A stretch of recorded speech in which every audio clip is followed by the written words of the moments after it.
সম্প্রতি একটা বিষয় নিয়ে বিএনপি আওয়ামী লীগের কাছে ধর্ণা দিছে। শুনলাম এই বিষয়টা নিয়ে নাকি দুই পক্ষের মধ্যে একটা দর কষাকষি চলতেছে। তবে অতীত থেকে শিক্ষা এবং এই বিষয়টা নিয়ে যতটুকু খোঁজ খবর নিলাম এবং পড়াশোনা করলাম, তাতে মনে হচ্ছে আওয়ামী লীগের উচিত হবে না এই দ্বিতীয়বার বিএনপির বিশ্বাস করে তাদের ফাঁদে পা দিয়া নিজেদের সময় নষ্ট করা। মাথায় রাখতে হবে, নির্বাচনের আগে বিএনপির কমিটমেন্ট ছিল আইন, সংবিধান এবং গণতন্ত্র রক্ষা করা। তারা গণতন্ত্র রক্ষা করার নামে বাংলাদেশের প্রাচীনতম রাজনৈতিক দলের নিষিদ্ধকে আইনে পরিণত করা এবং সেই সাথে শাস্তির বিধানও যুক্ত রাখা। সুতরাং আর বিশ্বাস করাটা বোকামি ছাড়া অন্য কিছু হবে বলে আমি মনে করছি না।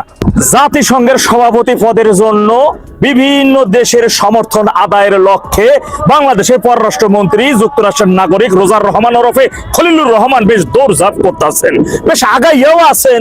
কিন্তু এখন তার সামনে সবচেয়ে বড় বাধাই আওয়ামী লীগ। আওয়ামী লীগের পক্ষ থেকে প্রায় 13 জন বুদ্ধিজীবী, প্রথম শ্রেণীর রাজনীতিবিদ, তারা জাতিসংঘে একটি লিখিত অভিযোগ দায়ের করেছেন, যেখানে এই খলিলুর রহমান যখন নিরাপত্তা উপদেষ্টা ছিলেন সেই সময়কারে তার বিরুদ্ধে মানবতা বিরোধী অপরাধের অভিযোগ এবং সেই অভিযোগের সত্যতার প্রমাণ সহ তারা জাতিসংঘে দাখিল করেছেন। কোন নরপিশাচ বা মানবতা বিরোধী অপরাধের সাথে যুক্ত ব্যক্তি জাতিসংঘের মতো স্থানের সভাপতি হইতে পারে না। তিনি সম্প্রতি আমাদের সাবেক পররাষ্ট্রমন্ত্রী ডক্টর আব্দুল মোমেন সাহেবকে ফোন করেছেন খলিলুর রহমান। ফোন করে এই অভিযোগটা তুলে নেওয়ার জন্য অনুরোধ জানাইছেন। তিনি বলছেন এতে তো বাংলাদেশের রেপুটেশন নষ্ট। আরে ভাই, বাংলাদেশের কি নষ্ট? এটা কি একজন যুক্তরাষ্ট্রের নাগরিক বুঝাইবো? সত্য মিথ্যা জানি না, শুনলাম ডক্টর মোমেন সাহেব নাকি তারে বলছে আমি এক অভিযোগ তুললে তো হইব না, এর সাথে তো আরো 82 থেকে 83 জন স্বাক্ষরিত আছেন। বিষয়টি নিয়ে নেত্রীর সাথে একটু ভালো মতো আলোচনা করেন। আমার ব্যক্তিগত মতে এই বিষয়ে যদি দেশ এবং জনগণের স্বার্থ আওয়ামী লীগের কোনো ত্যাগ স্বীকার করতে হয়, সেইটা করা উচিত বলে মনে করি। কেননা একজন বিদেশি নাগরিক, একজন নরপিশাচ, একজন দেশদ্রোহী বাংলাদেশের প্রতিনিধিত্ব হইয়া জাতিসংঘের মতো জায়গায় সভাপতি হবে, সেটা কেমন একটা হাস্যকর না? একটা জিনিস লক্ষ্য করে দেখছি যে এখন পর্যন্ত মাঠ পর্যায়ের অনেক বিষয় এবং দলীয় অনেক বিষয়ে নেত্রীর কাছে সত্য উপস্থাপন করা হয় না। আপনাদের কাছে বিনয়ের সাথে অনুরোধ রইল, এখন আর নিজেদের ব্যবসা কিংবা নিজেদের ব্যক্তি স্বার্থের জন্য দলের আর ক্ষতি করে না, দেশেরও ক্ষতি করে না।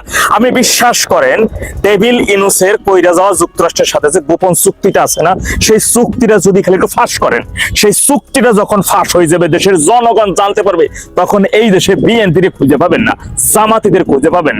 কারণ ডেভিল ইনুস আমেরিকার সাথে ওই গোপন চুক্তি শুধু তিনি নিজে একা একা করেন না, বিএনপি জামাতের সমর্থন নিয়ে এবং তারা সেই চুক্তির সাথে একমত পোষণ করছে। আর সেই স্বার্থে তাদের প্রেসক্রিপশন অনুযায়ী ইঞ্জিনিয়ারিং কইরা বিএনপির ক্ষমতায় আর জামাতিদের বিরোধী দলে আনা হয়েছে। আর রাজনীতি থেকে অর্থাৎ নির্বাচন থেকে আওয়ামী লীগকে দূরে সরাই রাখা হয়েছে। আমি দৃঢ় চিত্তে শতভাগ বিশ্বাস রেখে বলতেছি, কোনো ধর্ণা ধরে বা কারো করুণা নিয়ে বা কারো থেকে ন্যূনতম সহযোগিতা নিয়ে আওয়ামী লীগকে ঘুরে দাঁড়াইতে হবে না। আপনারা যারা দুর্বল নেতৃত্ব আছেন, অনেক সুবিধা আপনারা ভোগ করছেন, আপনারা চুপ থাকেন। শুধু আপনারা আপনাদের স্থানটা থেকে একটু সইরা যান, ওইখানে একজন যোগ্য ব্যক্তিকে বসাই দেন, দেখেন কেমনে আমরা ঘুরে দাঁড়াই। বিশ্বাস করেন ডেভিল ইনুসের সময়কাল থেকে যতগুলো পরিকল্পনা আপনারা করেছিলেন বা যে কথাগুলো আপনারা বলেছিলেন, সেই মাফিক যদি কাজটা করতে যেতে পারতেন, তাহলে এতদিন সময় লাগতো না, দেশের এত ক্ষতিও হইতো না। মাথায় রাখবেন, এই বিএনপি এবং জামাতিরা যতদিন পর্যন্ত ওই সংসদেই শুধু আছেন এবং ডেভিল ইনুস এই দেশের মাটিতে যত সময় পর্যন্ত অক্সিজেন নিতে থাকবেন, ততদিন পর্যন্ত এই দেশ ধ্বংস হইতেই থাকবে। তাই কাল ক্ষেপণ করেন না। বিএনপি এখন আপনাদের কাছে ধর্ণা দিছে, দর কষাকষি করতেছে, এই করে দেবো, এই করে দেবো, এইটা করে শুধু সময় নষ্ট করবে আওয়ামী লীগের, আর কিছুই না। তাই ওদের ফাঁদে পাড়া দিয়ে নিজেদের সময় নষ্ট করা কোনোভাবে ঠিক হবে বলে মনে হয় না। আমরা কারো দানে দক্ষিণা কিংবা কারো করুণায় আওয়ামী লীগ ফিরবে না। আওয়ামী লীগ তার আপন ইচ্ছায়, আপন গতিতে, আপন শক্তিতেই ফিরবে। আওয়ামী লীগকে ফিরানোর জন্য এখন দেশের কোটি কোটি মানুষ অপেক্ষা করতেছে।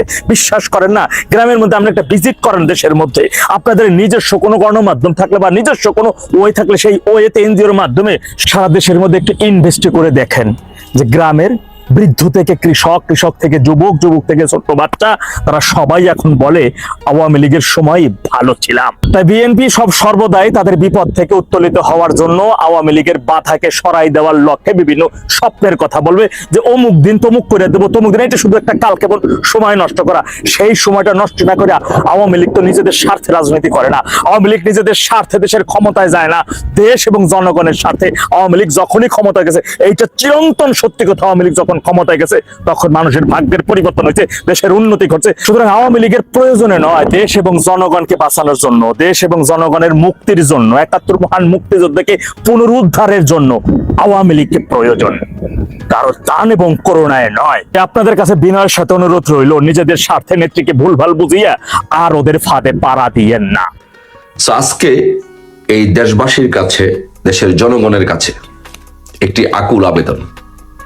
সেই আবেদনটি হচ্ছে, আপনারা যদি দেশকে বাঁচাতে চান, দেশের জনগণকে বাঁচাতে চান এবং নিজের পরিবারকে বাঁচাতে চান, তাহলে আপনাদেরকে বলবো এখনই অতি দ্রুত আন্দোলনে নামতে হবে এবং দেশ বাঁচাতে হলে, পরিবার বাঁচাতে হলে শেখ হাসিনার কোনো বিকল্প নাই।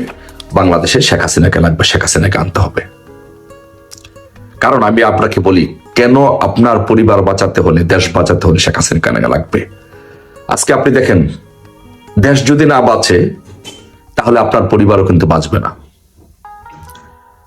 আজকে বাংলাদেশে বিদ্যুতের যে একটি অবস্থা হয়েছিল, আপনি একবার চিন্তা করে দেখেন, দেশরত্ন শেখ হাসিনা যখন বাংলাদেশে সরকার প্রধান ছিলেন, তখন বাংলাদেশে 100% বিদ্যুতায়ন ছিল। প্রত্যেকটি গড়ে গড়ে মানুষের, সবার কাছে, সবার ঘরে ঘরে বিদ্যুৎ ছিল।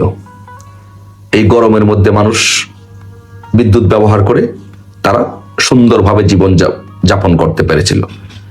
মেল, ফ্যাক্টরি, স্কুল, কলেজ, বিশ্ববিদ্যালয় থেকে সহ মানুষের ব্যবসা প্রতিষ্ঠান সবকিছু সচল ছিল। আজকে কি হয়েছে? আজকে বিদ্যুৎ না থাকার ফলে যে সমস্যাগুলো হচ্ছে, আপনাদেরকে বলি, প্রথমত বলি, আমি এই কারণে বললাম যে আপনার পরিবার বাঁচাতে হলেও আপনাকে শেখ হাসিনাকে লাগবে। কারণ আমি ব্যক্তিগতভাবে বলি, আজকে আমার পরিবার, আজকে বিদ্যুৎ না থাকাতে আমার পরিবারের 2 জন সদস্য আজকে হসপিটালে। একজন হাই প্রেসারে, মা বিদ্যুৎ না থাকার কারণে গরমে হাই প্রেসার হয়ে, গরমের কারণে অসুস্থ হয়ে এখন হসপিটালে যাচ্ছে। বোন হসপিটালে, ডায়রিয়া হয়ে হসপিটালে। এইরকম পরিস্থিতি বাংলাদেশের সৃষ্টি হচ্ছে। তো আমার বোন, আমার মা যদি এই গরমের কারণে, এই বিদ্যুৎ না থাকার কারণে সাফার করে হসপিটালে থাকে, তাও কি প্রাইভেট হসপিটাল আছে। অনেকের তো প্রাইভেট হসপিটালে তাদের পরিবারের সদস্যদেরকে চিকিৎসা করানোর সক্ষমতা নাই। তারা কি করবে? তাদের পরিবার কিরকম সাফার করবে? আপনি একবার চিন্তা করে দেখুন। তাই আমি বলি, বাংলাদেশের পরিস্থিতি যেই দিকে যাচ্ছে, ভয়াবহ পরিস্থিতির দিকে যাচ্ছে।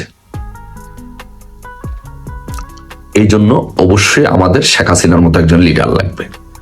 তারপর আপনি দেখেন, পাম্পগুলোতে দেখেন দীর্ঘ লাইন, মানুষ গাড়ি চালাতে পারছে না, মোটরসাইকেল চালাতে পারছে না, দীর্ঘ লাইন গাড়িতে, মানুষ কর্মস্থলে যেতে পারছে না। এইভাবে কি হবে? আস্তে আস্তে একটা রাষ্ট্র, স্টেট কলাপস করবে, ধ্বংস হয়ে যাবে। এর ফলে যদি তেল না থাকে, আপনি যদি কাজে না যাইতে পারেন, আপনার ফ্যাক্টরি চালাতে না পারেন, আপনি কোন দল করেন, কোন মতের, কোন পথের, সেটা কিন্তু ব্যাপার না। আপনার প্রতিষ্ঠান বন্ধ হয়ে যাবে, আপনার নিজের পরিবার সাফার করবে, আপনার পরিবার সাফার করবে। তাই এই দেশের অর্থনৈতিক অবস্থাকে সচল করতে হলে, আপনার পরিবারকে বাঁচাতে হলে, আপনাকে বাঁচাতে হলে অবশ্যই একজন শেখ হাসিনা লাগবে। আপনি দেখেন রাস্তাঘাটের অবস্থা, দেখেন আজকে যেই রাস্তাঘাটগুলো ছিল শেখ হাসিনার আমলে, কত সুন্দর সুন্দর রাস্তাঘাট করেছে, আজকে সেই রাস্তাঘাটগুলো মেরামত পর্যন্ত করতে পারতেছে না। তো রাস্তাঘাট যদি মেরামত করতে না পারে, রাস্তাঘাটের অবস্থা যদি খারাপ হয়, বেহাল দশা হয়, তা আপনি আওয়ামী লীগ করেন না, বিএনপি করেন না, কোন দল করেন, সেটা বড় কথা নাই। আপনার পরিবার আপনি যে কোনো মুহূর্তে অ্যাক্সিডেন্টের সম্মুখীন হতে পারেন, কষ্ট ভোগ করতে হবে আপনাকে। তাই আপনার দলমত বড় কথা না, বড় কথা হচ্ছে এই দেশ বাঁচাতে হলে, আপনার পরিবার বাঁচাতে হলে আপনার অবশ্যই শেখ হাসিনার মতো একজন লিডারশিপ লাগবে, শেখ হাসিনাকে লাগবে। হামের টিকা নাই, টিকা না থাকলে টিকা দিবে কোথা থেকে? হামের টিকা কিনতে পারতেছে না, হামের টিকা নাই, না থাকলে কি হবে? আপনার পরিবার, আপনি কোন দলকে সমর্থন করেন, কোন দলের মানুষ, সেটি তো বড় কথা না। বড় কথা হচ্ছে আপনার পরিবার সাফার করবে। কিন্তু এরা এই সরকার, এরা হচ্ছে বিদ্যুৎ, তেল, হামের টিকা, দেশ, রাস্তাঘাট, এগুলো নিয়ে ব্যস্ত নাই। ওরা ব্যস্ত হচ্ছে আওয়ামী লীগ নিধন করতে হবে কিভাবে, লুটপাট করতে কি হবে। দেশটা একটা লুটপাটের মহোৎসব চলছে, আওয়ামী লীগ নিধনের মহোৎসব চলছে। তাই প্রিয় দেশবাসী, আপনাদের কাছে, সবার কাছে বিনীতভাবে অনুরোধ, আজকে আমার পরিবার সাফার করছে, আপনার পরিবার নিশ্চয়ই সাফার করছে, আপনার আত্মীয় স্বজন সাফার করছে। তাই সকলে আসুন, কোনো দলমত নাই। আমি মনে করি শেখ হাসিনা এখন কোনো দলের নেতা না, শেখ হাসিনা হচ্ছে বাংলাদেশের মানুষের নেতা। কিন্তু এইগুলো সমস্ত কিছু মূল্য বৃদ্ধি করা হলো। একদিকে হাহাকার, মানুষ লম্বা লাইন, পেট্রোল পাম্পগুলোতে 3 কিলোমিটার লম্বা লাইন হয়।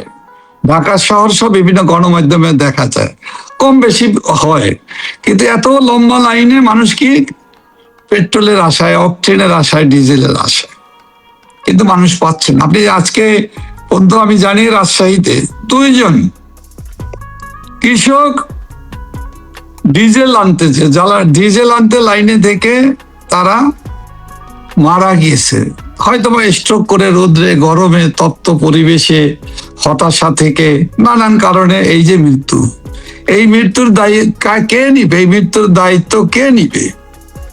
যারা রাষ্ট্র পরিচালনা করছে তাদের কাঁধেই তো বর্তায়।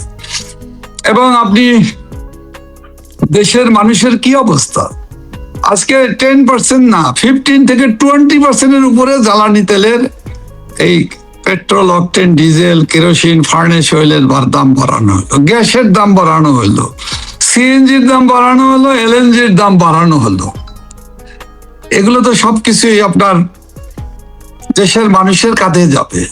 প্রান্তিক পর্যায়ে মানুষকে এই দ্রব্যমূল্যের আপনার যে টাকাটা তার গুনতে তো হবে তাদের পকেট থেকে। এবং এর রেসটা কোথায়? দ্রব্যমূল্যের উপরে পড়বে। বাজারে এই নিত্য দ্রব্যমূল্যের বৃদ্ধি পাবে, তার ভোগান্তিটা কে করবে? তো গরিব মানুষ, নিম্নবিত্ত, মধ্যবিত্তদের নাভিশ্বাস পোহাতে হবে। অর্থাৎ দেশে এমন একটি পরিস্থিতির সৃষ্টি হচ্ছে, মানুষ বিদিকশীর্ণ, দিশেহারা। তার পাশে রাষ্ট্র যারা পরিচালনা, সরকারে যারা আছেন তারা প্রলাপ বকছেন, মনে হয় কেউ বলছেন কোনো সংকট নাই।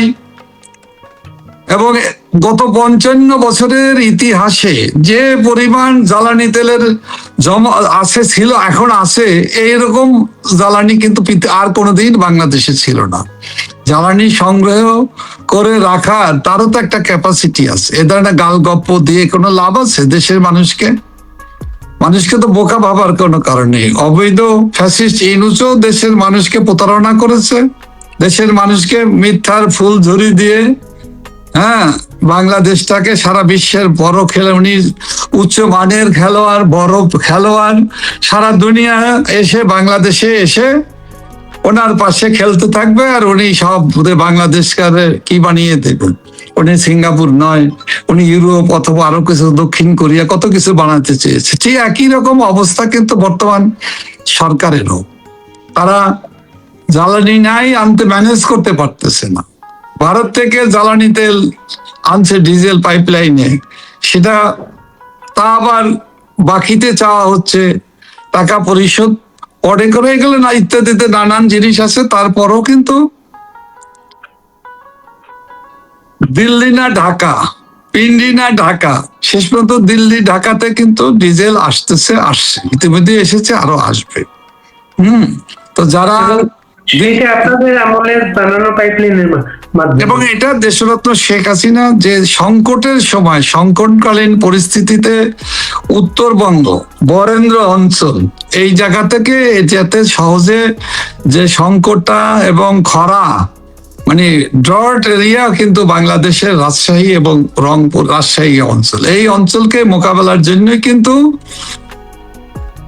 সেচের দরকার সবচেয়ে বেশি। এই জন্য এখানে জ্বালানি তেল, ডিজেল আনার জন্য যে ভারত থেকে পাইপলাইন করা হয়েছে যে কোনো পরিস্থিতি মোকাবেলার জন্য, এবং সেগুলো আন্তর্জাতিক রীতিনীতি মেনেই এই চুক্তি করা হয়েছে দেশের জন্য লাভ, অর্থনীতির জন্য এবং দুর্যোগকালীন সংকট মোকাবেলা করার জন্য। এখানে কোনো দেশের স্বার্থ বিকিয়ে দেওয়া হয়নি, এটা তো স্পষ্ট, এটা প্রমাণিত হচ্ছে। আর সেই কারণেই কিন্তু আজকের এই সংকট নিরসনে এই লাইন, এই গ্যাস, এই পাইপলাইন কাজে লাগতেছে। এবং এখন কিন্তু এটা একটা বিরাট সাপোর্ট হয়ে দাঁড়িয়েছে আমাদের দেশের জন্য। এটা নিয়ে সামাজিক যোগাযোগ মাধ্যমে দেখছি যে মানুষ, বিভিন্ন দিশেহারা মানুষ নানা জনের সাথে কথা বলছেন যে আপনারা ক্ষমতা থাকলে, শেখ হাসিনা থাকলে এই পরিবেশটা, এই পরিস্থিতি হতো না। সেটা আপনি এখানে বললেন আপনারা পরিস্থিতি পর্যবেক্ষণ করছেন, কতদিন এভাবে পর্যবেক্ষণ করবেন? মানুষ তো চাচ্ছে আপনারা কিছু একটা করেন। মানুষ চাচ্ছে তো, এখন তো আমরা নামলে বলতো যে সবকিছুতে আওয়ামী ভূত দেখতো। আওয়ামী লীগ এসে যাচ্ছে এবং জামাত, শিবির, বিএনপি, ইউনূস, ফ্যাসিস্ট, মানে ফ্যাসিস্ট ইউনূসের দোসর যারা, তার যারা শিশু কিশোর দল, এনসিপি, সবাই এক হয়ে যায় না, এক হয়ে যেত, আবার ওই আসতেছে। তো আওয়ামী লীগের দোষটা কি? আওয়ামী লীগ জনপ্রিয় দল। আওয়ামী লীগের দোষটা কি? আওয়ামী লীগ ইলেকশনে দাঁড়াইলে এদের আর কোনো খানা থাকবে না, এদের অস্তিত্ব থাকবে না। আওয়ামী লীগ আবার জনগণের ভোট পেয়ে তারা রাষ্ট্র ক্ষমতায় এসে যেতে পারে, এই তো ভয়। এই ভয়ের কারণে তো আওয়ামী লীগকে ইলেকশন করতে দেওয়া হয়নি, আওয়ামী লীগকে নিষিদ্ধ করে রাখা হয়েছে। আওয়ামী লীগ জনপ্রিয় দল, সুতরাং তারা রাজনীতি করতে পারবেন না। এইগুলো ইত্যাদি ইত্যাদি, এই বর্তমান যে রাজনৈতিক সরকার যেভাবেই হোক নির্বাচনে, একপাক্ষিক নির্বাচন অথবা এক পেশে নির্বাচনের ভিতর দিয়ে ওনারা কিন্তু ফ্যাসিস্ট ইউনূসের সমস্ত অপকর্মগুলোকে, দুষ্কর্মগুলোকে, যত পাপ, অনাচার, অবিচার, লুটপাট, খুন, মব সন্ত্রাসী এবং মানুষ হত্যাকারী, আওয়ামী লীগের নেতাকর্মী হত্যাকারী সব পুলিশ বাহিনী, আইন শৃঙ্খলা, যত মব সন্ত্রাস হয়েছে সকল হত্যাকারীদের কিন্তু দায় মুক্তি দিয়েছে, ইনডেমনিটি দিয়েছে। সেই ইনডেমনিটিকে কিন্তু সেই খুনিদেরকে, এই খুনের সাথে যারা জড়িত, লুটের সাথে যারা জড়িত, তাদেরকে দায় মুক্তি ইউনূস যেটা দিয়েছে, সেই দায় মুক্তি বর্তমান তারেক রহমানের সরকার কেন দিবে? জামাতের সরকার তাকে সমর্থন দিবে এবং যেই সংসদে মহান মুক্তিযোদ্ধাদের শোক প্রস্তাব উত্থাপন করা হয়, সেই একই সাথে মহান মুক্তিযুদ্ধের, বীর মুক্তিযোদ্ধাদের বিরুদ্ধে যারা যুদ্ধ অপরাধী, মানুষ খুন করেছে, এই খুনিদেরকে, গোলাম আজম থেকে আরম্ভ করে দেলোয়ার হোসেন সাইদি, তারপরে আপনার কি বলে মতিউর রহমান নিজামী, আলী আহসান মুজাহিদ, কামরুজ্জামান, কাদের মোল্লাদের শোক প্রস্তাবও সংসদে একসাথে উত্থাপিত হয়। মানে কোথায়? তার মানে কি, নমুনাগুলো হলো এক ও অভিন্ন। দেশের ক্ষমতার পরিবর্তন হয়েছে, লোকগুলোর চরিত্রের পরিবর্তন হয়নি, বরঞ্চ আগে যেটা রাগ ডাক ছিল সেটা এখন রাগ ডাক ফেলে দিয়ে তার প্রকাশ্যে উন্মুক্ত ভাবে এক ধরনের, আমি যদি এক ধরনের নির্লজ্জ ভাবে তারা তাদের স্বরূপ প্রকাশিত করে দিচ্ছে। এই যে তারা এই কাজগুলো করলো, এটা তো আপনাদের পক্ষে গেল। মানুষ দেখলো মুক্তিযুদ্ধের পক্ষের দল একমাত্র আওয়ামী লীগ। আওয়ামী লীগ যতক্ষণ না আসবে ততক্ষণ এগুলি চলতে থাকবে। এটা মানুষের আমাদের তো বোঝানো দরকার। এরা তাদের অপকর্মের, দুষ্কর্মের দ্বারা তাদের চেহারা, তাদের ইচ্ছা, তাদের আকাঙ্ক্ষা এবং তাদের মনের গভীরের যে সুপ্ত, যে গুপ্ত ইচ্ছা, তা প্রকাশিত হয়েছে। সুতরাং চেহারা এখন উন্মুক্ত, পরিষ্কার। দেশের মানুষ বুঝতে পেরেছে, বুঝতে পারছে বিদায়ী মানুষ কিন্তু এদের এই অন্যায় অপকর্ম গুলোকে তারা প্রতিহিংসা, হিংসা এবং দেশ বিরোধী অপকর্ম হিসাবে, দুর্নীতিবাজ হিসাবে, এবং দেশের প্রতি তাদের কোনো দায়বদ্ধতাও নাই। দেশপ্রেমিক মানুষও এরা না, এরা বিদেশি দালাল, এরা পাকিস্তানিদের দালাল, ISI এজেন্ট এবং পশ্চাত্যের কোন দেশের তাবেদার। তাদের স্বার্থ রক্ষার জন্যই তাদের এই যত 2024 সালের 5ই আগস্টে শুধু না অপকর্মের জন্য না, তা জুলাই মাসের মধ্য জুলাই থেকে যারা যে দুষ্কর্ম, সন্ত্রাস, নৈরাজ্য, খুন শুরু করেছে, লক্ষ্য একটাই, বাংলাদেশকে ক্ষতিগ্রস্ত করা। বাংলাদেশের সরকারের কোনো আয় নেই, সরকারের মূর্তি কোনো আয় নেই। সরকার ব্যাংক থেকে ঋণ করে করে সরকারি কর্মকর্তাদের বেতন দিচ্ছে তারা। এই অবস্থায় আবার আজকে ঘোষণা করা হয়েছে 30 এপ্রিলের মধ্যে আমেরিকা থেকে 14টা বোয়িং কেনা হবে। এটা একটা চুক্তি ছিল, বাধ্যতামূলক কিনতে হবে তাকে। এই যে টাকার ব্যবস্থাটা, এই টাকার ব্যবস্থার জন্য আবার মার্কিন একটা প্রতিষ্ঠান থেকে চড়া সুদে ঋণ নিতে হবে। ব্যবসা এখানেও ব্যবসা। এই ব্যবসা শুধু আমেরিকার ব্যবসা না, এই ব্যবসার পিছনে তো ব্যবসা আছে, এই ব্যবসার পিছনে তো দালাল আছে, ব্রোকার আছে, এবং এই সব কিছুর দায়টা কার? এটা পরিশোধ করতে হবে। তো কে করবে এই পরিশোধ? এখন কি বিমান কেউ নাকি এখন এই মুহূর্তে লোন নিয়ে ঘি খায়নি কি কেউ? লোন নিয়ে বাজার কর্য করে দেশের কৃষকও কিন্তু ঘি খায় না, ঘি দিয়ে ভাত খায়। বাণিজ্য চুক্তি যেটা করেছে তারা বাধ্যতামূলক, এগুলো কিনতে হবে তাদের, কিনতে হবে। কিন্তু এই যে এটা তো এক ধরনের দাসখত দিয়ে এরা রাষ্ট্র ক্ষমতা এরা বসেছে। দেশের স্বার্থ, দেশের জনগণের স্বার্থ দিকে তো এদের কোনো খেয়াল নেই। এটা তারা দেখে, তারা ক্ষমতায় বসা দরকার, যেন তেন ভাবে ক্ষমতায় বসতে হবে। এই ক্ষমতা বসার জন্যই তো তারা নিজের ইচ্ছায় তো আর বর্তমান নিজের ইচ্ছায় তো দেশের প্রধানমন্ত্রী। আজকে বিজেপি বলেছে তাদের বাইরে জানে আগামী 2 থেকে 3 মাসের মধ্যে বাংলাদেশ তেল শূন্য হয়ে যাবে। এর জন্য তাদের অর্ডার চলে যাচ্ছে, বাংলাদেশ থেকে ভারতে যাচ্ছে, কিন্তু সংসদে কিন্তু এই বিষয়গুলা মোটেই আলোচনা হয় না। কিন্তু আলোচনা হবে না তো, আলোচনার দরকারটা কি? দেশ রসাতলে গেলে, গোল্লায় গেলে এদের তো কিছু হয় না। দেশের মানুষ দুর্ভিক্ষে জীবন দিলে, মারা গেলে এদের কিছু আসে যায় না। হামের টিকার অভাবে শিশুরা জীবন দিলে এদের তো কিছু আসে যায় না। এই হামের টিকার অভাবে তো জীবন দিয়েছে যে শিশুরা, তার সংখ্যার অ্যাকচুয়াল পরিসংখ্যান তো এখনো আসেনি। আজকেও দেখলাম নিউমোনিয়াতে চট্টগ্রামে 20 জন শিশু মারা গিয়েছে। ঠিক এটাও তো মিসম্যানেজমেন্ট, টিকার অভাবে।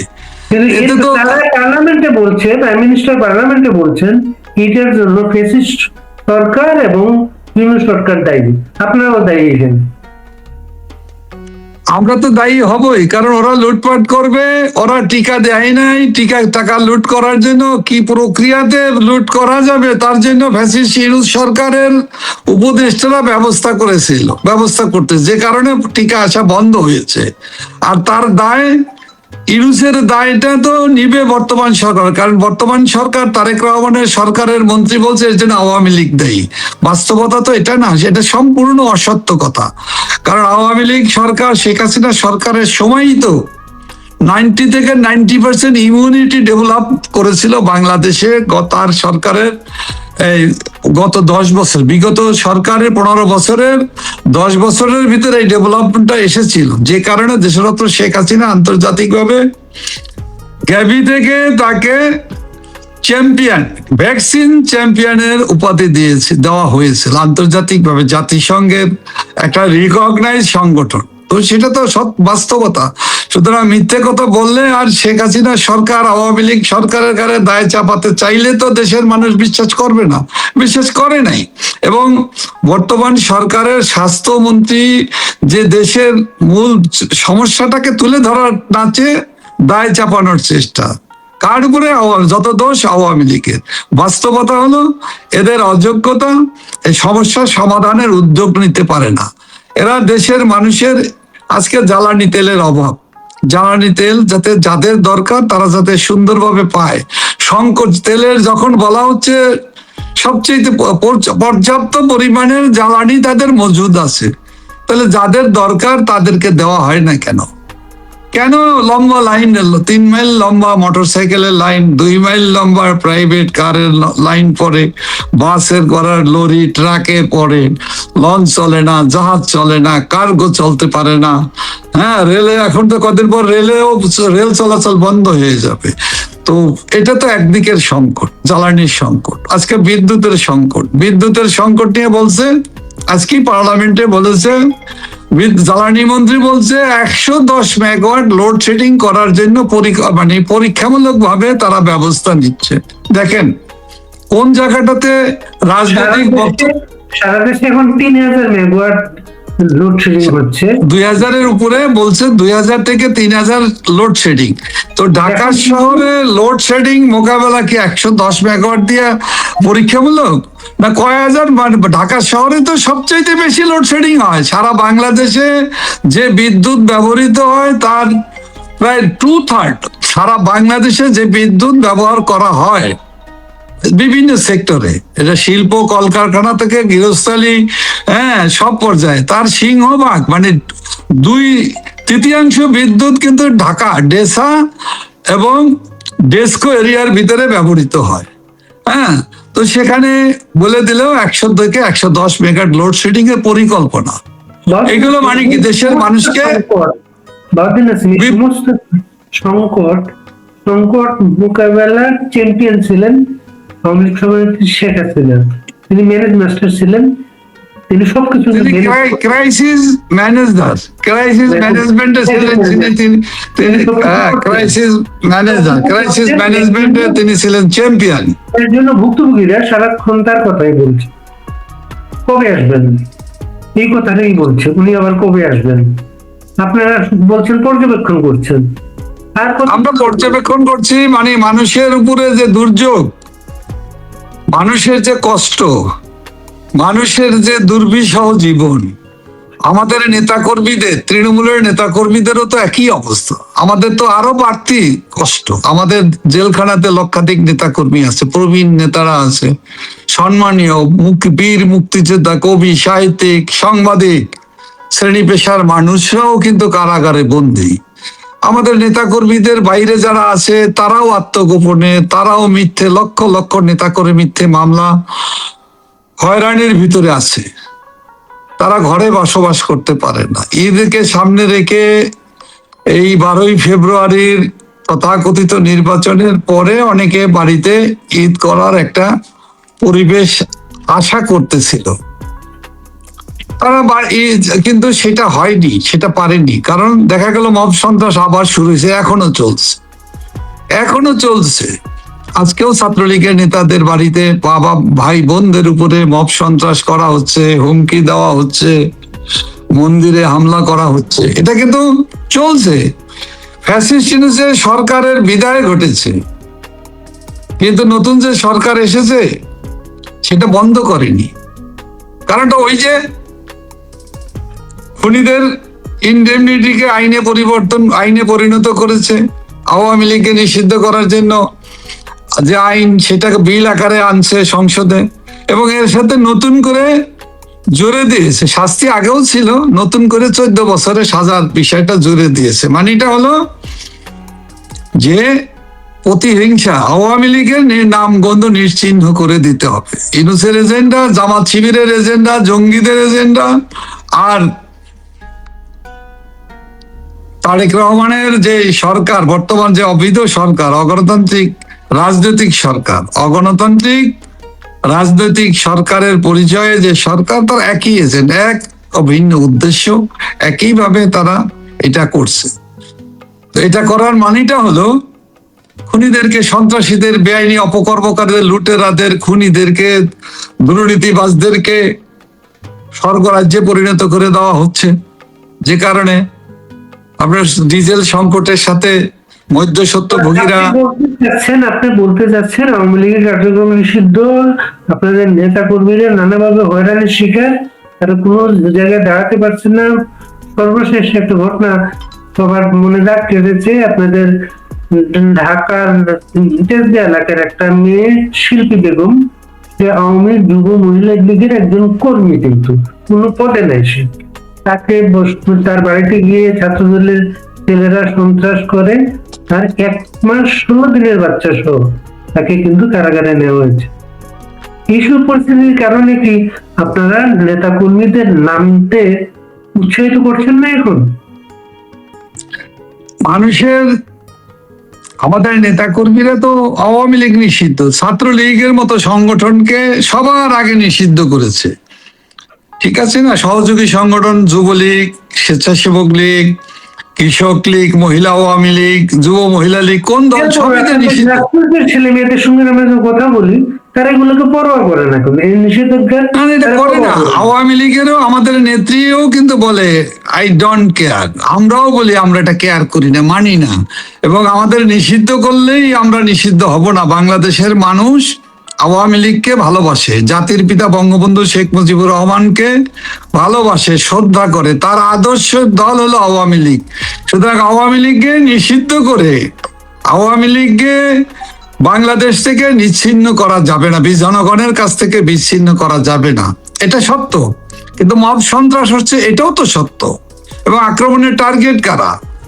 যারা জয় বাংলা স্লোগান দেয়, যারা মুক্তিযুদ্ধের কথা বলে, যারা গণতন্ত্রের কথা বলে, তাদের উপরে মব সন্ত্রাস কারা করে?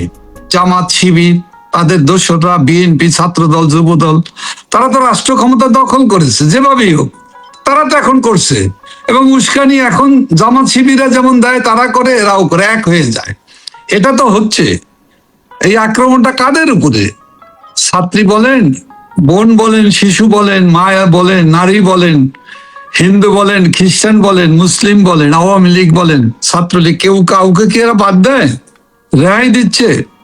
আমাদের নেতৃবৃন্দকে নতুন করে মামলা দিচ্ছে, নতুন করে গ্রেফতার করা হচ্ছে।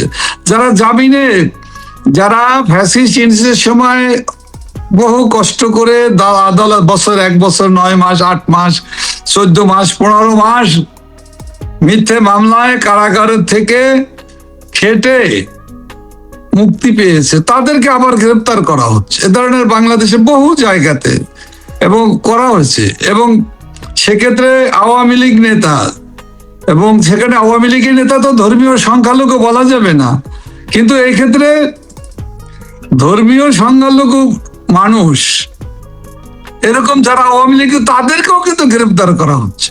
অর্থাৎ এদের কাছে বর্তমান সরকারের যে লক্ষ্যটা, সেটা প্রতিহিংসা পরায়ণ, মব সন্ত্রাস করা, সন্ত্রাসীদের লালন করা, এবং তাদেরকে ব্যবহার করে তারা রাষ্ট্র ক্ষমতায় মনে করে তারা টিকে থাকতেছে। আওয়ামী লীগকে নিশ্চিহ্ন করার এই ধরনের প্রয়াস কিন্তু বাংলাদেশে প্রথম না। তারপরও আমরা আওয়ামী লীগকে যখন বিরোধী দলে দেখেছি, অন্য একটা আওয়ামী লীগ দেখেছি। আর এইবার আমরা গ্রাসরুটে যাদেরকে দেখছি, এটা তো নতুন একটা আওয়ামী লীগ। সেটা তারা প্রতিরোধ করতে চায়, প্রতিরোধে যেতে চায়। আপনারা কি চিন্তা করছেন? আওয়ামী লীগ আওয়ামী লীগের বেগেই আছে। আওয়ামী লীগ দায়িত্ব নিয়ে দেশের জন্য, মানুষের জন্য দেশপ্রেমিক দল হিসাবে এই আওয়ামী লীগ, জাতির পিতার আওয়ামী লীগ আর বর্তমানের আওয়ামী লীগ, দেশরত শেখ হাসিনার যে আওয়ামী লীগ এক, এটাকে নিয়ে আলাদাভাবে আলাদা করার কিংবা নতুন আওয়ামী লীগ, ভিন্ন আওয়ামী লীগ, এটা না। আওয়ামী লীগ প্রতিবাদী দল, আওয়ামী লীগ প্রতিরোধী দল, আওয়ামী লীগ প্রতিবাদ করে, আওয়ামী লীগ ঘুরে দাঁড়ায়, আওয়ামী লীগ ঘুরে দাঁড়াবার ইতিহাস আছে। তো আজকের তরুণ প্রজন্ম তারা মনে করে, তারা এটা তাদের দায়িত্ব হিসেবে তারা নিয়েছে যে আওয়ামী লীগকে অনেকে বলে প্রবীণ দল, পুরাতন দল, এখানে বুড়া মানুষে ভরে গেছে। তো পুরানো দলের অভিজ্ঞ মানুষের তো দরকার আছে। এটা তো প্রমাণিত যে অভিজ্ঞতাকে বাদ দিয়ে তো আর একটি দেশ পরিচালনা করা যায় না। অভিজ্ঞতার দরকার আছে। সারা পৃথিবীতে এটা প্রতিষ্ঠিত। আমি সেই বিতর্কে আলোচনায় যাচ্ছি না। আমি শুধু বলতে চাচ্ছি, আওয়ামী লীগের যারা তরুণ, তারা তো আওয়ামী লীগই করে, তারা তো বঙ্গবন্ধুর আদর্শকে বিশ্বাস করে, তারা প্রতিবাদ করতে চায় এবং আওয়ামী লীগও প্রতিবাদ করতে চায়। কিন্তু আমাদের নেতাকর্মীদেরকে অহেতুক জীবন দিতে হবে, অহেতুক আমাদের গ্রেপ্তারকৃত যে আমাদের লক্ষাধিক নেতা আছে, তারা কিভাবে বেঁচে আছে? একবারও কি ভেবে দেখেছেন কি নির্যাতন সেখানে চালানো হচ্ছে, কি নিপীড়ন সেখানে করা হচ্ছে? চিকিৎসার ব্যবস্থা করা হয় না। কারাগারে আমাদের প্রায় 2 শতাধিক নেতা কর্মীদেরকে ইতিমধ্যেই হত্যা করা হয়েছে। পরে তাদেরকে লাশ বের করার সময় বলা হয়েছে কারাগার, তাদের চিকিৎসা অবস্থাতে হসপিটালে যাওয়ার পথে মারা গিয়েছে। এগুলো তো সব মিথ্যাচার। তো এরকম যেখানে চলছে, সেক্ষেত্রে দায়িত্বশীল দল হিসাবে আমরা তো আমাদের নেতা কর্মীদের প্রতিটি মুহূর্ত কি মৃত্যুর মুখোমুখি দাঁড় করিয়ে দেব? সেটা কি হতে পারে? আমরা দেশের জন্য কাজ করব। আমাদের দলের নেতাকর্মীরা, তরুণরা, প্রজন্ম, ছাত্ররা, যুবকরা কাজ করতে চায়, কাজ করছে, বসে আছে তা না। প্রতিবাদের ভাষাটা কৌশলগত কারণে আমরা নানাভাবে আমরা করছি, বসে নেই। আমাদের কর্মসূচি আছে, আমাদের কার্যক্রম চলছে। কারণ ওই নিষিদ্ধের কার্যক্রমের ঘোষণায় আমরা বসে থাকি নাই। আমাদের তৃণমূলের প্রান্তিক পর্যায়ের আমাদের নেতাকর্মীরা বসে নেই, তারা কাজ করছে। হয়তো আপনি দৃশ্যমান হচ্ছেন। আজকে যদি আওয়ামী লীগকে রাজনৈতিকভাবে স্বাভাবিক রাজনীতি কর্মকাণ্ড করার সুযোগ দেওয়া হোক, দেশে একটি লেভেল প্লেইং ফিল্ড হোক। আমাদের যে সাংবিধানিক অধিকার, মৌলিক অধিকার আছে, আমরা তো আর সন্ত্রাসী না। আওয়ামী লীগে তো সন্ত্রাসীদের জায়গা নেই। আওয়ামী লীগ তো খুনিদের রাজনীতি করে না, খুনিদের জায়গা আওয়ামী লীগে নেই। আওয়ামী লীগ কোনোদিনও খুনের রাজনীতি করে নাই। হত্যা, ষড়যন্ত্রের রাজনীতি বাংলাদেশের ইতিহাসে এই 55 বছরে আওয়ামী লীগকে এই দায়ে অভিযুক্ত করা যাবে না। কারণ কোনোদিনই কোনো ষড়যন্ত্রের রাজনীতি করেনি, কোনো পাল্টা ক্ষমতা দখল, সেনা ছাউনিকে ব্যবহার করা অথবা সেনাবাহিনী, সশস্ত্র বাহিনীর কোনো একটি গোষ্ঠীকে ব্যবহার করা, খুন করা, এই রাজনীতি আওয়ামী লীগ করে না। তো সেই ক্ষেত্রে দায়বদ্ধতার জায়গা থেকে আওয়ামী লীগ অনেক চিন্তা করে সৃজনশীল রাজনীতি, গণমানুষের রাজনীতি, ছাত্র যুব সমাজ, তরুণ সমাজের ভবিষ্যৎ, সবকিছু, কৃষক, শ্রমিক, মেহনতি মানুষ, শ্রমজীবী মানুষের, বিভিন্ন শ্রেণী পেশার মানুষের সার্বিক পরিস্থিতির মূল্যায়ন করা, শিক্ষা, স্বাস্থ্য, চিকিৎসা, সব জায়গাগুলোকে নিয়েই কিন্তু আওয়ামী লীগের একটা পরিচ্ছন্ন ধারণা আছে। সেই ধারণার জায়গা থেকে অনেকেই বলে আওয়ামী লীগ কেন রাস্তায় নামে না? আমরা তো রাস্তায় আছি। আমাদের নেতাকর্মীরা কি ঘরে ঘুমাতে পারে? আমাদের নেতাকর্মীরা তো রাস্তায় আছে। তারা কি ঘরে ঘুমানোর কোনো সুযোগ আছে? হয় কারাগারে আছে, রাস্তায় আছে, অথবা আত্মগোপনে আছে, অথবা দেশের বাইরে জীবন বাঁচাবার জন্য বাধ্য হয়ে অনেকে গিয়েছে। কিন্তু কেউ দেশের বাইরেও থাকতে চায় না।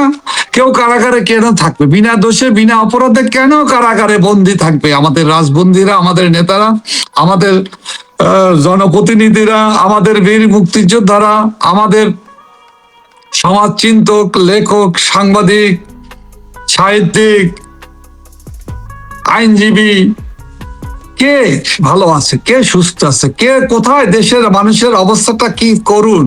আজকে দেশ তো দুর্ভিক্ষের দিকে চলে যাচ্ছে। দেশে দুর্ভিক্ষ, আওয়াজ, পদধ্বনি শোনা যাচ্ছে, পদধ্বনি শোনা যাচ্ছে। এটা নিরসনের জন্য কোনো উদ্যোগ নাই, এটার কোনো ব্যবস্থা নাই। তারপর আছে কি? মিথ্যাচার, অসত্য কথা। কেউ বলে পর্যাপ্ত তেল আছে, 55 বছরের ইতিহাসে ছিল না, সেটা নাকি এইবার আছে। আছে তবে মানুষ পায় না কেন? কেন কৃষক ইঞ্জিন নিয়ে পানি সেচের ছোট্ট মেশিন মাথায় করে পেট্রোল পাম্পে আসে তেল নেওয়ার জন্য, দাঁড়িয়ে থাকে? আমরা দেখেছি, পত্র পত্রিকায় দেখেছেন, আপনার দেশবাসী দেখছে। লম্বা লাইন 3 কিলোমিটার। পাঠাও মোটরসাইকেল চালক, তারা নিম্নবিত্তরা এই মোটরসাইকেলে এক জায়গা থেকে আর এক জায়গা। এই তো দেশের অবস্থা। বিদ্যুৎ নাই, বিদ্যুতের অভাবে কলকারখানা বন্ধ হচ্ছে। আপনি একটু আগে আমি যেটা আমাদের বাংলাদেশের গার্মেন্ট সেক্টরে, আপনি দলের নেতা কর্মীরা যারা কারাগারে আছে, এদের মুক্তির জন্য আপনাদের সমন্বিত কোন উদ্যোগ আছে এদের মুক্তির জন্য? আমরা ইতিমধ্যেই আওয়ামী লীগের পক্ষ থেকে, সহযোগী সংগঠন, শ্রেণী পেশার মানুষের পক্ষ থেকে আমরা ইতিমধ্যেই লিফলেট আকারে দেশবাসীর কাছে জনমত তৈরির জন্য শ্রেণী পেশার কাছে, মানুষের কাছে আমরা পৌঁছে দেওয়া শুরু করেছি। এটা চলবে ধারাবাহিকভাবে। সেক্ষেত্রে রাজবন্দীদের মুক্তি দিতে হবে। মিথ্যা মামলায় তথাকথিত আইসিটি আদালত, ক্যাঙ্গারু আদালতে যে সাজা চলছে, যে সাজার ভিতর দিয়ে আমাদের বারবার নির্বাচিত জনপ্রিয় প্রধানমন্ত্রী, আওয়ামী লীগ সভাপতি দেশরত শেখ হাসিনাকে ফাঁসির আদেশ দেওয়া হয়েছে। এই আদেশ বাতিল সহ সকল কার্যক্রম বাতিল করার দাবি জানিয়ে জনমত তৈরির জন্য দেশের জনগণকে, এই সরকারকে যাতে বাধ্য করা হয় তার আহ্বান আমরা জানিয়েছি। আমরা দ্রব্যমূল্যের দাম কমানোর জন্য আমরা দেশবাসীর কাছে, রাষ্ট্রের কাছে, আমি জানতে চাচ্ছিলাম জেলে যারা আছে, আমরা যখন তাদের সাথে যারা বেরিয়ে আসছে তাদের সঙ্গে কথা বলি, এদের অনেকে আমাদের বলেছেন, যেমন শিল্পী বেগম বলেছেন কে তাদের জন্য কাজ করছিলেন। এটা কয়েকজন আইনজীবীর নাম আমরা পাই, কিন্তু আপনারা কোনো সমন্বিত সেল তৈরি করেছেন কি সারা দেশের নেতা কর্মীদের বের করার, মনিটরিং এর জন্য? দেখুন, আমাদের আওয়ামী লীগের বাংলাদেশের এমন কোন বার নাই, সুপ্রিম কোর্ট বার থেকে আরম্ভ করে সকল বারে আওয়ামী লীগের একটি সংগঠন আছে। হয়তো বলতে পারেন 5ই আগস্ট পরে ছিন্ন বিচ্ছিন্ন, তারপরে কিন্তু আওয়ামী আইনজীবী পরিষদ নামে একটা রাজনৈতিক সহযোগী সংগঠন আছে, তার কার্যক্রম বন্ধ, নিষিদ্ধ, তারপরও কিন্তু সেখানে কাজ চলছে। এবং নির্বাচিত বারে প্রতিনিধিতে আমাদের নেতারা আছে, আমাদের সদস্যরা আছে, এবং প্রতিটি জেলা কমিটিতে, প্রতিটি উপজেলা আওয়ামী লীগের কমিটিতে আইন বিষয়ক সম্পাদক আছে। সেখানে একজন আইনজীবী সেই আইন সম্পাদকের দায়িত্ব পালন করে। তিনি একাধারে আওয়ামী লীগের জেলার নেতা এবং তারপরে আওয়ামী এবং বারের নেতা, যারা অধিকাংশ বারগুলোতে আওয়ামী লীগের নেতারা আছে। এরপরও সব জায়গাতে অনেকে এখন আদালতে তো ঠ্যাঙারে বাহিনী যেভাবে আদালতকে দখল করেছে, বিচারক, প্রধান বিচারপতি, অ্যাপিলেট ডিভিশনের বিচারপতি, জজ সাহেবদেরকে লাঠির ভয় দেখিয়ে, লাঠি দিয়ে ভয় দেখিয়ে, বাড়ি দেওয়ার ভয় দেখিয়ে তারা পদত্যাগ করেছে, তারা সরে গিয়েছে, মব ভায়োলেন্স করা হয়েছে দেশবাসী, আপনারা দেখেছেন। এবং এখানে আইনজীবীদেরকেও একই অবস্থা, আইনজীবীদেরকেও একই অবস্থা। তো সেই জায়গাতে আমাদের আইনজীবীদের আন্তরিকতার, আওয়ামী লীগের নেতা কর্মীদের পাশে দাঁড়ানোর কোনো আন্তরিকতার কোনো অভাব নেই। তরুণ আইনজীবীরা কিন্তু সব জায়গাতে কাজ করতেছে, প্রথম দিকে ব্যাহত হয়েছে, কিন্তু একটা ঢালাও কথা আছে যে আওয়ামী লীগের আইনজীবীদের দেখা যায় আলাদা একটা কমিটি, আলাদা কমিটির দরকার নেই। প্রতিটি মুহূর্ত আইনজীবীদের সাথে কমিউনিকেট আমাদের নেত্রী করতেছে। আমরা আইনজীবীদের সাথে ঢাকা কোর্ট, ঢাকা বার হতে আরম্ভ করছি, চট্টগ্রাম বার, বরিশাল বার, এমনকি আপনার রাজশাহী বারের আইনজীবীদের ভিতরে যারা এখন কাজ করতে পারে, যারা উৎসাহীরা, যশোর বলেন, খুলনা বলেন, বিভিন্ন জায়গায় আমাদের পার্টিকুলারলি আইনজীবীদের সাথে আমরা যোগাযোগ হয়। কোথাও কোনো জায়গায় সবাই তো সমান সাহসী হয় না, সবাই তো সাহস করে আসতে পারে না। বিভিন্ন জায়গাতে আমাদের দলের আইনজীবীরা কিন্তু কাজ করতেছে এবং এই কাজটা চলছে। যারা বলে যে আওয়ামী লীগের কোনো টিম নাই, এরা হলো বলার জন্য হয়তো বা বলে, আমি তাদের কোনো দোষী সাব্যস্ত করতেছি না, তবে কাজ আমাদের আইনজীবীরা করতেছে। যারা করতেছে তাদেরকে তাদেরকে কাজ করে না, অথবা তারা কোনো সময় দেয় না, এটা বললে কিন্তু তারা কিন্তু নিরুৎসাহিত হবে, তারা নিরুৎসাহিত হবে। অনেকেই বলছেন কাজ করছেন। এই সময় আওয়ামী লীগের এত দুর্যোগ, যে এই দুর্যোগ আইনগত দুর্যোগ, একটা বড় একটা দুর্যোগ। আওয়ামী লীগের আইন সম্পাদক, আইন বিষয়ক সম্পাদকও তো একটা পোস্ট আছে, তাকে কি আমরা ওইভাবে দেখছি সমন্বয় করার জন্য? দেখেন, ব্যক্তিগত পর্যায়ে আমি কথা বলতে চাই না, তবে আপনি সাংবাদিকের দৃষ্টিতে আপনি আমাকে প্রশ্ন করেছেন, অধিকার আপনার আছে। এই প্রশ্নের উত্তরটা আমার মনে হয় আপনি একটু তার সাথে আলাপ করে জানবেন এবং আপনি তার কাছ থেকে প্রত্যাশা করেন, এটা আপনার দৃষ্টিভঙ্গি, নেতা কর্মীদের দৃষ্টি। এইটা আমরা তার কাছে, আপনি আমাদের আলোচনার তাকে একসময় আপনি বলেছিলেন নতুন আওয়ামী লীগ, ভিন্ন আওয়ামী লীগ, হ্যাঁ, এই যেটা একটা মাঝে মাঝেই আলোচনায় আসে, যেটা রিফাইন্ড আওয়ামী লীগ, এটার কোন অস্তিত্ব আছে কোথাও? বাংলাদেশে তো কত এখন 21 মাস চলে না, শুরু হয়েছে না, তো এর ভিতরে তো এখনো প্রমাণিত এরকম কিছু তো আমরা দেখিনি, দৃশ্যমান হয়নি। অনেক কিছু শুনছেন, আপনিও শুনছেন, আমরাও শুনছি। বাংলাদেশের মানুষ আওয়ামী লীগের আদর্শের প্রতি, জাতির পিতার দলের প্রতি, বঙ্গবন্ধু কন্যা দেশরত্ন শেখ হাসিনার প্রতি যে আস্থা, বিশ্বাস, সমর্থন, যে নির্ভরশীলতা এবং দেশরত্ন শেখ হাসিনার যে সক্ষমতা, সততা, সব মিলিয়ে উনি অনন্য অবস্থানে আছেন, ওনার কোনো তুলনা নাই। আমি খুবই স্বাভাবিক কথাটা বলতেছি, আমি কোনো অতিরিক্ত খুশি করার জন্য না, যে উনি ওনার উচ্চতায় উনি আছেন, উনি অনন্য, অসাধারণ, উনি একজন কিংবদন্তি মানুষে পরিণত হয়েছেন। সেই জায়গাটাতে ওনার প্রতি যে আস্থা, সেটাই আওয়ামী লীগের প্রতি আস্থা। আওয়ামী লীগের প্রতি যে ভালোবাসা, সেটাই বঙ্গবন্ধু কন্যার উপরে ভালোবাসা, আস্থা। এটা একাকার। এখানে দ্বিতীয়, তৃতীয়, চতুর্থ, পঞ্চম বাহিনী অথবা পঞ্চম সুস্বাদু, শুদ্ধ, অশুদ্ধ, ক্লিন, সাদা, কালো, লাল, এগুলো বলা যায়, এগুলো উদ্দেশ্য প্রণোদিত কথা। কারণ এখন পর্যন্ত তো একজন মানুষও তো বঙ্গবন্ধুর দল বাংলাদেশ আওয়ামী লীগ থেকে অন্য কোনো জায়গায় দেশরত্ন শেখ হাসিনার বাইরে যে কোনো মতামত কোথাও দিয়েছে এরকম কোনো প্রমাণ নাই।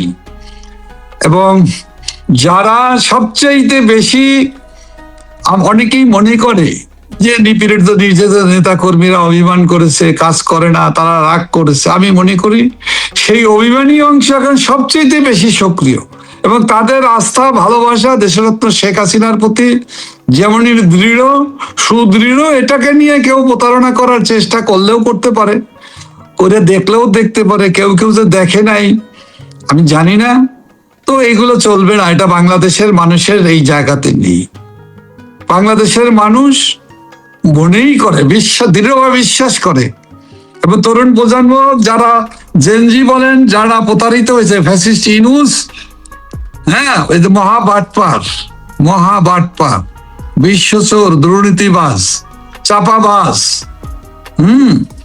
যা করেছে তরুণ প্রজন্মকে, জেনদেরকে, সিভিল সোসাইটির একটি স্বার্থান্বেষী একটি গোষ্ঠীকে বিদেশিদের তাবেদারি করার জন্য ডলার, ডিপ স্টেটের ডলার এবং তার নিজের অবৈধ অর্থ ব্যবহার করে যে পথে দেশের মানুষকে ভুল পথে পরিচালনা করে দেশটাকে ধ্বংস করার জন্য দেশরত্ন শেখ হাসিনা সরকারকে যেভাবে উৎখাত করেছে, তার পরিণতি আজকে দেশের এই দুরবস্থা, এই মহা দুর্বিপাকে আমরা আজকে দেশ পড়েছি। তো এখান থেকে মানুষ তো বুঝতে পেরেছে, মানুষ এখান থেকে মুক্তি চায়।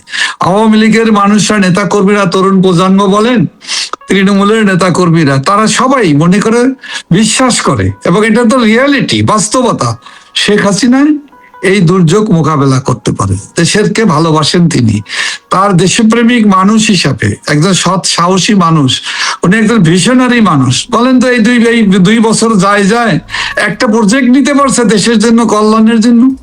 কোনো একটা কিছু করতে পারছে কোথাও? বরঞ্চ দেশটাকে নাই হাহাকারে পরিণত করেছে। আজকে শ্মশানে পরিণত করেছে, মরুভূমির মতো পরিস্থিতি সৃষ্টি, হাহাকার। মরুভূমিতে যেরকম সবসময় গরম বাতাস প্রবাহিত হয়, আজকে বাংলাদেশে মনে হয় লুটেরাদের গরম বাতাসে, শ্বাস প্রশ্বাসে, নিঃশ্বাসে বাংলাদেশে জ্বলে পড়ে সারখার হয়ে যাচ্ছে।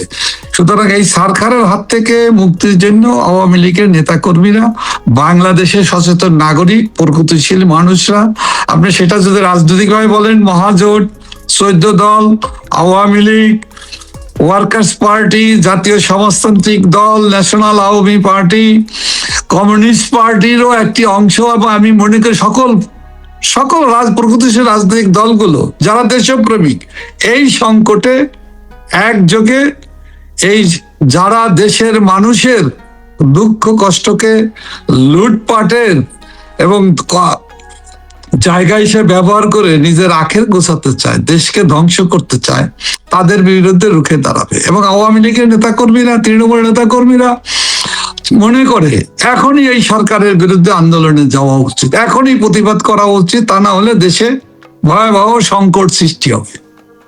এটা সত্য।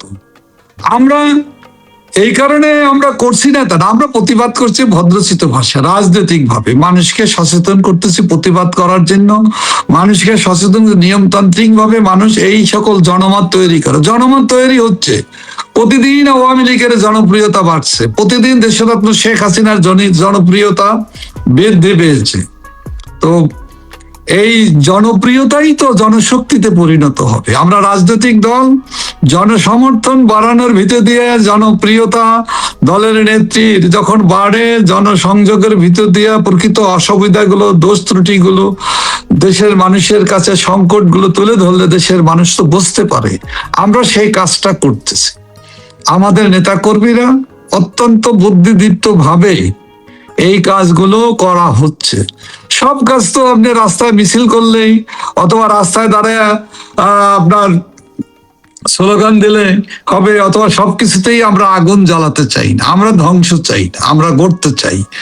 আমরা সত্যিকারের জনমত কে জনশক্তিতে পরিণত করে জনগণ আন্দোলনের ভিতর দিয়ে এই সকল দেশ বিরোধী, বিদেশি স্বার্থান্বেষী লুটেরা দের হাত থেকে বাংলাদেশকে, বাংলাদেশের গণতন্ত্রকে, বাংলাদেশের মুক্তিযুদ্ধের চেতনাকে, অসাম্প্রদায়িক বাংলাদেশ বিনির্মাণের ভিতর দিয়ে গোটা বাঙালি জাতিসত্তাকে আমরা সমন্বিতভাবে আমরা এক করে, ঐক্যবদ্ধ করে দেশরত্ন শেখ হাসিনার নেতৃত্বে আমরা জাতির পিতার স্বপ্নে সোনার বাংলাদেশ বিনির্মাণের লক্ষ্যে আমরা সমন্বিতভাবে আমরা কাজ করে যাচ্ছি।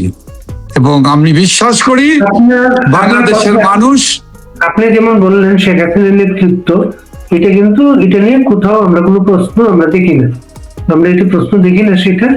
কিন্তু যে রিফাইন আওয়ামী লীগের কথা বলা হচ্ছে, আপনার বক্তব্য হচ্ছে এটার কোনো অস্তিত্ব নাই, এই তো? এখন পর্যন্ত বাংলাদেশে কোথাও দেখা যায়নি, আগামীতেও দেখা যাবে না। এটা আমার অভিজ্ঞতা, এটা আমি আমার অভিজ্ঞতার কথা বলি। আওয়ামী লীগকে গত ৭৬ বছরের ইতিহাসে বহুবার আওয়ামী লীগকে নিষিদ্ধ করা হয়েছে, একাধিকবার। সেই field marshal Ayub Khan, general Yahya Khan,